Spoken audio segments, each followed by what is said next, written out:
Hi guys, Tiani here from UNIDAN Engineering. We are out here at our annual Unimog Owners Weekend. We thought it was about time we showed you guys our UNIDAN Tourer 730. So this is our toy hauler. We've actually had this one for probably 3 or so years, and we've done little snippets on YouTube, little snippets here and there, reels, all of that sort of thing, but we've never had a chance to actually do a full walkthrough video, take photos to list on our website and actually advertise it. I'd say we're good at building stuff, that side of things, in the workshop, probably pretty good at that, but the advertising side of things, we just get way too busy and ignore it, but we're trying to be better. So let's have a look.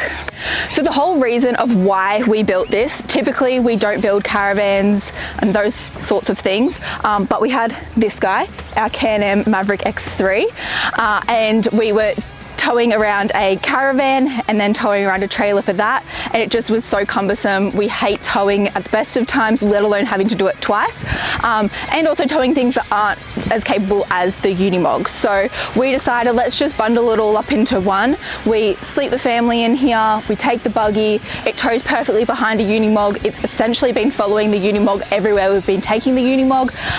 Yeah, it's been a really good option, so let's get into it. The biggest thing that we wanted to achieve when we were designing this was making sure that we would be able to tow it behind the Unimog and that it was going to complement the Unimog rather than hinder it. So keeping that in mind, we've opted for the 37-inch tyres, so bigger than what's on most cars. We've got 4-wheel disc brakes, we've got independent adjustable air ride suspension, and all of that is on our custom subframe. So it is a heavy-duty subframe, all designed in-house, built in-house, galvanized.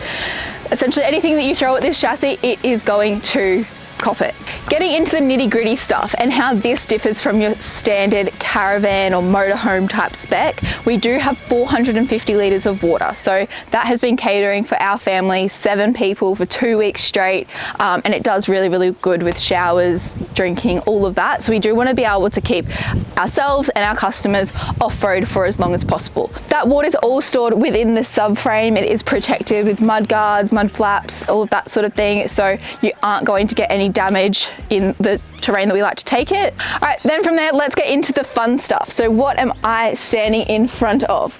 Obviously, most obviously, is the awning above me. So we've got a full electric awning. We do also have manual shade sails, which we can add in. We just don't have them set up at the moment. So we'd have one that goes up and over to protect our fridges, and then some other ones on the back as well. Then, as the most important part, fridges or freezers, or however you want to set them up. We've got 2 80-litre fridge freezers, and then once we slide that out, we've also got bench space as well. We like to have one set up for beers and drinks and whatnot, and then the rest for, some would say, necessities of food, but you can be the judge. And then underneath here, we've also got storage space as well. Obviously, storage is king, so we try to get as much in there as possible. We've got our cooktops under there. We've got the induction cooktops, and that is our recommended option for ourselves and a lot of our customers, just because they're really nice and cheap and easy, instead of spending the money on a diesel cooktop or having a gas cooktop that you obviously need to carry gas around with you. With the electric, save the money on the other components, put that into your battery system. You've got this guy, it's nice and portable. You can cook inside, outside, depending on the weather. Plug it in and away it goes. If it was to fail, you can get them for $50 up to $250. Chuck it over your shoulder, get another one. It's not plumbed into any benches that then obviously electronics companies like to go change the sizes of things, then you've got to change your bench, and it's a whole big ordeal, as well as servicing of diesel or gas cooktops or hot water systems and whatnot. We do think that electric is definitely the way to go. Then in this panel behind me, we've got our speaker system, we've got power, USBs, cigarette lighter sockets, our radio, the awning in and out for the controls of that, and then the controls of our air ride suspension. We've got hot and cold water plumbed out here, and then we just use the pop-up sinks, so that's really nice and easy, stores away nicely. And then the best part, I would say, is our organisation of all of our pots, pans, plates, all of that sort of thing. It just makes it really nice and easy. Obviously, you know that the toy hauler is ready to go. All you just need to put in is your food, because everything else is here. But also then packing up, you can know, okay, we're missing some stuff, and chase the kids, where's everything at? Go get them out of your seats, put them up here. You don't then get home at the next trip, you're looking for everything. It's really nice and easy for that. And nothing's gonna rattle around. Got our light out here, so we've got LED lights as well as the bug light. And then obviously we've got our stainless steel bench. So this one normally clips off and then stores inside just up on the wall, and that's really nice and easy. It stays out of the way for the buggy to go in. Nissy's following me around because she loves it as much as I do.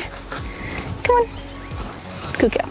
And you can use this storage obviously for whatever it is that you want. We've just got some wheel chocks, we've got some wood in here, and then some tools and chargers.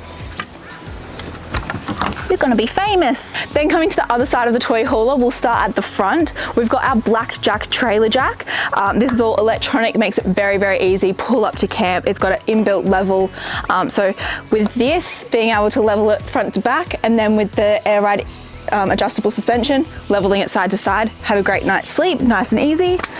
Then we've got our stone guard, our two 37-inch wheels and tires as our spares, and then along here we've got some bits and pieces. Obviously you guys can't see in here when I open it, but we've got a big lot of storage. We've got our battery system in there. We've got our 2 kVA Honda generator, our electric hot water system and filters and whatnot, and then we have our ensuite. So all external, not taking up the living space internally. We've got hot, cold water, shower out here, all of our fill up points, making it nice and easy. And then we'll talk about this one a little bit more when we go inside, but we do have a king single bed in here, and it all folds out really nice and easily. And then when it is folded up inside, it's taking up very minimal space. Then the most obvious part of the toy hauler, and why it has the toy hauler name, and the whole reason we built it as well. So the Can-Am Maverick X3, use your ramps, straight up in there, nice and easy. All up, we're weighing 4.5 ton, full of the 450 litres of water, with the buggy, with everything else that we take for camping, which is quite a lot. We don't pack light. We tried to make the packing and unpacking process of the buggy into the toy hauler as simple as possible. So literally just drive it in, strap it down, Bob's your uncle. And then obviously once you get to camp, unstrap it, reverse it out, and go hit the tracks. Another great feature that we've got in here is the spit water gurney. So that's all built in, plumbed in, going off your battery system, has the 450 litres of water. So after you've gone and made a bit of a mess, just like Diesel already has in the last half a day, we can then wash it off, get it nice and clean, get the majority of the mud off. So then that way it's not obviously destroying our nice clean floors. And once you get home, it makes it so much easier. Just reverse it out, do your soap down, and yeah, pretty much that's all you need to do. Finish your day off at the track and you're back home to comfort. So we've got the king single for yourself or the kids or whoever's traveling with you. So when this is all packed away and the buggy's in here, it is really nice and slimline. The mattress goes up onto the queen bed and it all packs down really nicely. Then we've got some ramps for the buggy to go up and over. Obviously that just makes sense because we've got our wheels under there. And then we've got lots of overhead cupboards and storage space all the way around, so we can fit heaps of food, heaps of clothes, whatever it is that you're wanting to store. Personally, as I said before, we have 6 to 7 of us that this usually caters for at Fraser Island for 2.5 weeks, and there is a hell of a lot of storage. Obviously, a lot of that stuff is our outdoor living stuff, which comes in the center, and then we set that up out externally. But yeah, as far as our day-to-day living, that all gets stored in here.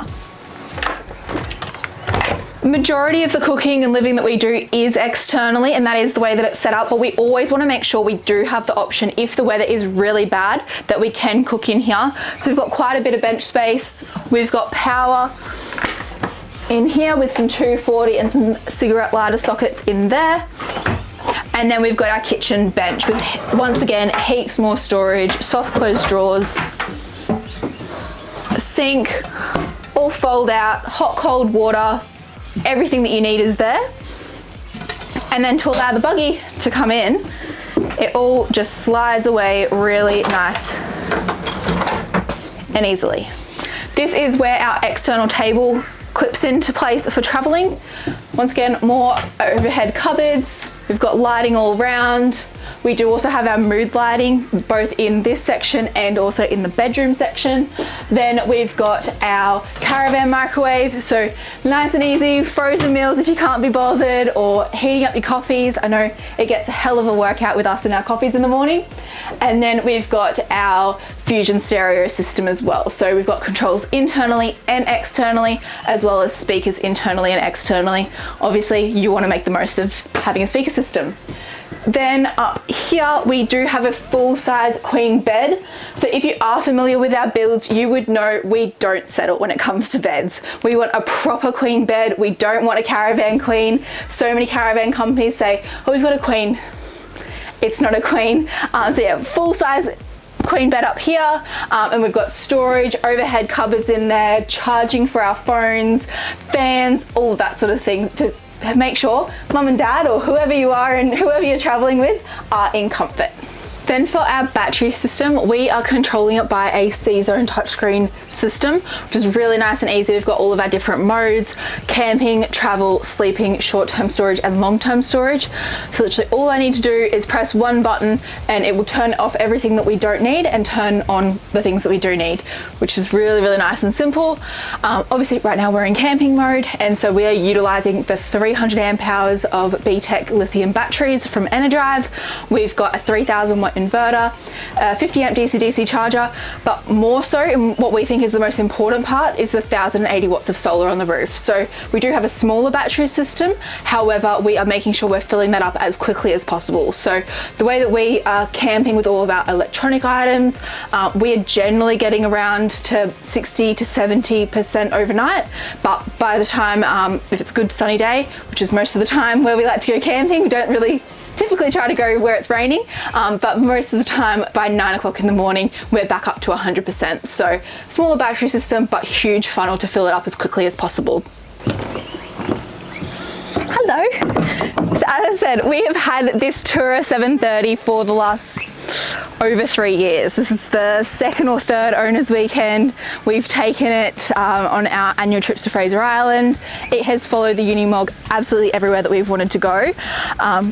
I would like to say that it's been this long that we've had it just because we wanted to do heaps of R&D before we put it to the market, but as I said before, we're just really bad with our marketing side of things, but we've got a new marketing team, so hopefully we'll get this out to all of you guys. You'll all love it and we can see where it goes from there. We have also built other toy haulers before, so we built a 10 meter long one. So if you didn't know, the 730 is 7.3 meters. We've also built a 10 meter long one quite a few years ago for a 110 Land Rover. So they are definitely customizable. That one had 8 bunks in there for trips into the middle of the desert and wherever, and get the Land Rover out and just go have heaps of fun with all their mates. So yeah, definitely customizable. We could do the internals more like our Odyssey bodies, or just with completely caravan internals, or expedition body internals I should say. Yeah, really customizable, really nice and easy, great way to travel if you do want to have a bigger body rather than obviously the limited size that we can have on the Unimogs. So yeah, if you're interested, send me an email and we'll go from there.